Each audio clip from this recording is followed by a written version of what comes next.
G'day all, we're back again to unveil the third tranche of Harper's 50 Best Indies 2021, running from 30 up to 21.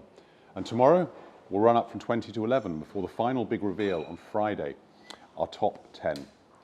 That will be via a live webinar on 10th of September with our top 10 merchants joining me online to hear the final countdown in front of a live audience. I'll also be asking each to reveal something of the personality and strategy behind their businesses. As a reminder, you can register to join that session via a link to Zoom on harpers.co.uk or via the pinned tweet or even the twinned Pete at the top of our feed at Harpers Wine. As I ran through how 50 Best Indies works on Monday when we announced our initial 50 to 41 positions, and I'll be doing the same again during our live top 10, I'm going to briefly thank our judges again today and then start straight in on this run of 50 Best. These guys and girls put in so much work to make this list not just happen, but to order it with rigour according to our judging criteria. If anyone wondered, it's a 2-day judging affair, not including the homework and research on each entrant. So thanks once more to Keith Webb, Angela Mount, James Dainty, and Kai Reeves. Also to my publisher, Lee Sharkey, who joined the judging, which I chaired. Before we begin, one final thing. I'd like to thank our sponsors too for supporting this event. They are Lanchester Wines, the Cambridge Distillery, and Domaine Bousquet. Okay, at 30, we head west for a sterling merchant that has made its name specialising in the Rhône, Loire, and Languedoc-Roussillon, but has deftly added to its core French regional portfolio with countries as diverse as Germany and Australia, South Africa, and Argentina. The historical sales split was around 50-50 between retail and wholesale, with the latter comprising a dizzying number of Michelin-starred restaurants around the UK. Facing up to the pandemic and a sales mix that shifted to 80-20 retail to wholesale, the focus shifted to direct-to-consumer plus selling to indies, hybrids and brokers, inspiring this merchant to up its range by 10%. It's Yap Brothers Wine Merchants in Mere. And so into the 20s. At 29, with its impeccable core range remaining largely unaltered during lockdowns, this quality merchant nonetheless expanded its entry level, winning away supermarket customers and keeping them hooked with a combination of improved online presence, social media, and dedicated retail customer service. Website sales rose by an incredible 650%, while incredibly popular Zoom tastings backed this up, along with partnerships with other local food providers to best help serve the community, also forming part of a broader insistence on sustainability. From Oundle, it's Amps Wines. To 28, from handpicked classics to exotic finds from emerging regions, this merchant has it all and backs this up with a tirelessly accessible approach to engagement that has delivered 1,000 virtual tastings during the pandemic alone. Brexit, then the COVID crisis, also inspired this operator to evolve many aspects of its business, including staff training, stock and sales systems, marketing, and tie-ins with platforms such as Deliveroo. At the heart of it all lies a commitment in communicating to the customer a real pleasure for wines, beers, and spirits. From London, it's Theatre of Wine.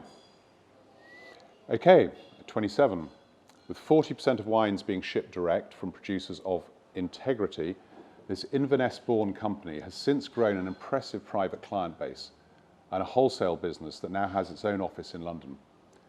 Managing to hold 2,000 quality wines at a time, with a rotation of 3,000 sold throughout the year, none of this would add up to so much if it wasn't for the impressive service, knowledge and passion offered to private, retail and trade customers alike. From Scotland, it's Wood Winters. Now for number 26. This West London business's strapline, good wine, real people, great stories, absolutely holds true across a 4-shop portfolio, comprising smaller family-run producers of quality with sustainability and personality all part of the enticing blend. The range constantly rotates too, with the likes of Morocco, Japan and Mexico all in the most recent mix, and a constantly evolving series of marketing activities designed to bring customers and budding wine lovers closer to the winemakers behind the wines. An indie brimming with energy and innovative approach. It is the Good Wine Shop from London. Okay, we've made it to the halfway point. At 25 sits a Sussex merchant with 2 physical outlets that is much immersed in buying from, selling to, and working closely with local and regional producers. That alongside a broader retail and wholesale operation that supplies regional pubs, restaurants and hotels. All of this has been tied together in what this indie describes as a 360-degree shopfront mentality, which allows an holistic relationship with all customers. Driving both retail and online sales up, the latter by 1,250% during closures, this has been achieved by putting the customers at the heart of all they do. From Sussex, it's South Downs Cellars. Number 24, we congratulate an indie that has climbed 21 places. As with some competitors, this Birmingham and Solihull-based merchant actually sold off its wholesale arm last year to focus instead on getting its retail heart 100% right. With a hybrid element to the business too, a revamped range focused in on more modest quantities of, for example, Langhe Nebbiolo or Mollet Valley Semillon and other boutique wines. Wines that almost invariably have an engaging story behind them too. Lockdown initiatives laid the foundations for further evolution, such as a monthly subscription service, helping introduce customers to Croatia, Georgia, Portugal and Greece, while online home delivery also continues to remain strong. Oh, and there's a new wine bar on its way too. From Birmingham, we celebrate Connollys Wine Merchants. Up next, at number 23, is a business that describes itself as an experience-led retailer. With the Wine Library, a tasting room featuring 32 wines on Enomatic, plus the Grape School, offering fun and informative wine experiences, plus soon-to-be launched tours of wineries, distilleries and breweries across the 3 surrounding counties. This business is also a big champion of English and Welsh wines, with a strong programme of online events backing this up, along with tasting in the hybrid store. And a local focus is clearly tripling sales in just 5 years. From Cheltenham, it's Tivoli Wines. Okay, at 22, it's Britain's oldest wine and spirit merchant. Oldest, yes, but one that has over the years constantly developed and moved with the times, with its retail base and HQ in St James now complemented by offices in Hong Kong, Singapore and Japan, a wine school in its London cellars, and strong business with private clients. Plus, there's a recently trimmed wholesale arm. Cellar plans, wine investment services, warehousing, education and private events are all on offer here, together with a mouth-watering portfolio of wines and spirits.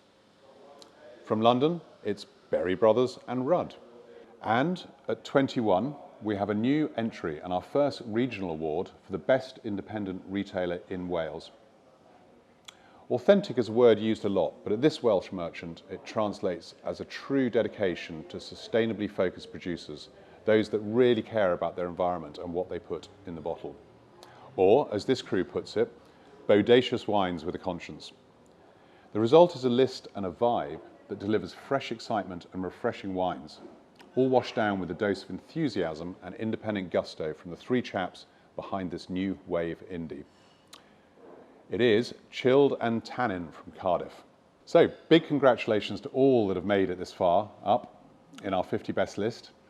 That's quite an achievement, and some great names have made it this far, along with the personalities and teams that always drive such businesses. Well, cheers, and that's it from me today. But we'll be back at the same time in the same place tomorrow when I'll be revealing the penultimate tranche of our 50 best indies. As the pace gathers, I much look forward to seeing you there. Chin chin.